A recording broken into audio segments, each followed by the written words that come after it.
anaenda kukuponya kwa jina la Yesu. Amen. Endelea. Nasema nitakuponya.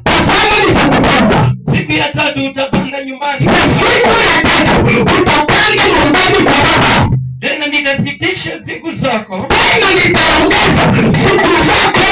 Unajua Ezekia ametamaniwa akaambiwa ngoma kwa baba yake. Kwa sababu Ezekia alifariki. Kwa sababu Ezekia alikufa. Lakini Mungu aliyetamani baada ya kuona mateso ya Ezekia, baada ya kusikia maombi ya Ezekia, baada ya kusema wasiwasi, Mungu akamwambia nitakuponya.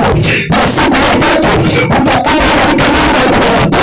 Na nitakuzidishia, nitakuongeza miaka 15. Ninaomba leo uongezwe miaka kwa jina la Yesu.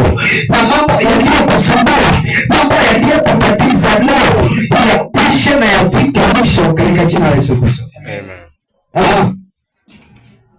Nami nitakuokoa wewe na mji huu. Nami nitakuokoa wewe na mji huu. Unajua unaweza ukakaa vizuri na Mungu. Wakati Mungu atakukomboa, akukomboe wewe pamoja na mji wako. Ninaomba Mungu akukomboe wewe pamoja na familia yako kwa jina la Yesu Kristo. Amen. Na mkono wa mfalme Ashuru.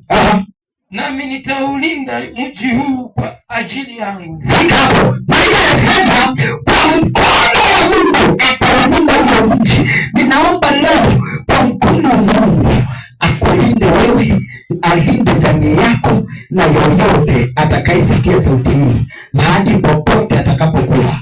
Mungu wa mbingu alinde jamii yako katika jina la Yesu Kristo. Simama na miguu yako.